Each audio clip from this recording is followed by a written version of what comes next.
There's a new poll out from Echelon Insights, and it was paid for by Concerned Taxpayers of Washington. And Concerned Taxpayers certainly has a political bias or an agenda, which is to try to make sure that our tax money isn't being pissed away, which is amazing. But Echelon Insights, very reputable polling firm, and so no reason to believe that this isn't accurate to the best of their ability in polling. So just a few things before we get to the results of this that I want to go through. And that's always how it was conducted, et cetera. So 600 registered voters in Washington state, 18 or older, were surveyed from March 18th to March 21st using a mix of telephone calls and text online. The sample was weighted to reflect the population benchmarks for the November 2024 registered voters for gender, age, race, ethnicity, education, region, party, So they try to make sure they have a well-rounded sample. And then the margin of error is plus or minus 4.7%. So keep that in mind. So when I got these, I will say my big takeaway is Washington voters are getting increasingly tired of Democratic policies and Democratic politicians. And the numbers now reflect that, and increasingly so. So that's another reason why I'm just feeling excited that the momentum is on our side. So I'm going to go through a couple of these key takeaways from this poll. I'm going to save some of the polling on the governor's race for the show tomorrow, just not to overwhelm you with numbers. But a few things. So the simple question is Washington state on the right or the wrong track? 32% in the polling said it's on the right track. 53% say it's on the wrong track. And as I'm going through this, there's obviously always going to be some segment of people who didn't know or undecided. And so if you see a discrepancy in the math that it doesn't add up to 100, that's why I haven't included the results for people who were undecided. So majority say we're going down the wrong path. That's also reflected in the bad approval ratings for Governor Jay Inslee. In his final months in office, he is underwater by 10 points. 43% saying they approve of the job that he's doing. 53% saying they disapprove of the job that he's doing. So let's set this up. So now we've got, people concerned about the state of Washington and the direction of things. You've got a sitting 3-term governor who is going to leave office with underwater approval ratings.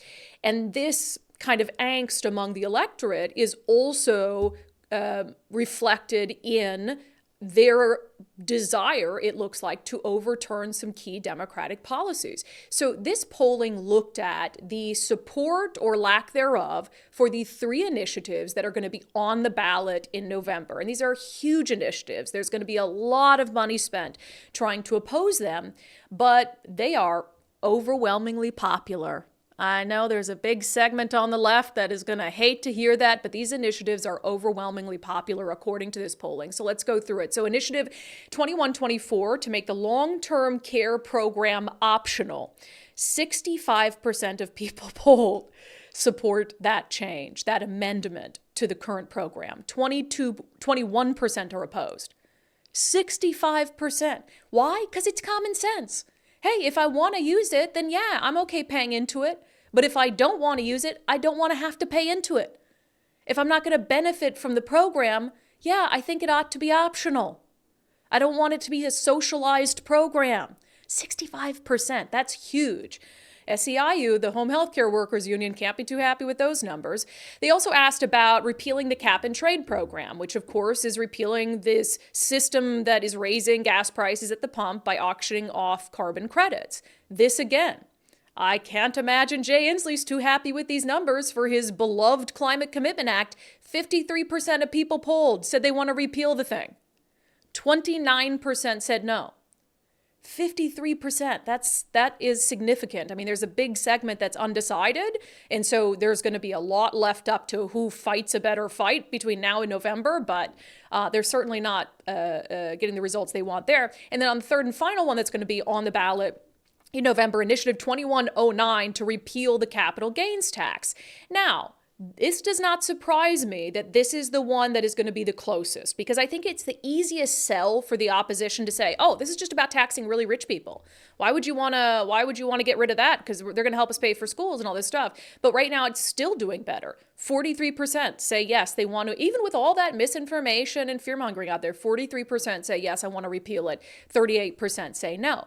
Now, one other thing I just want to throw in here, and again, we'll talk about some of the other poll results in the governor's race in particular. It's a very good poll for Dave Reichert, perhaps the best one he's had to date. But they did something really interesting that I'm glad they did in this polling, is they asked about a hypothetical initiative to protect your right, the right of businesses to continue to be served natural gas. And this is a response to HB 1589, which, as you know, basically puts PSC down this fast track toward not having to serve existing customers natural gas anymore. Now, they passed that bill with an emergency clause which says that we can't just repeal it on a referendum. However, you could file an initiative that would actually go above and beyond repealing 1589. It would actually sort of codify that, yes, we want to be able to continue to have natural gas as an option for residential customers and also for business customers. So essentially the way this was worded is, would you support an initiative to protect natural gas as an option? 77% said yes. 77%. Like, if that's not a clear indicator that someone ought to jump on an initiative on that, I don't know what is. 77% is pretty good. Don't you think They've got to be? A lot of people have gas in their houses. Right. And they don't want to switch, or they don't want to have that burden of switching. Yeah, so they're looking at it, and I was trying to see if I could find quick the exact wording on that. Oh yeah, would you support or oppose a ballot measure that would ensure homeowners and restaurants can use natural gas for heating and cooking? 77%. Yep. Got it. Let's get that thing on the ballot. Let's get it on there. Because then again, you just combine that with all these other things going on, and it seems pretty clear. So that is why I feel really good about the momentum that we have. And momentum has to be kept up. We can't just what a good session for common sense. 3 initiatives were passed during the session. Polls are looking good for Dave Reichert. Polls are looking good for the initiatives, and just sit back and enjoy our summer in the sun. No, we can't just enjoy our summer in the sun.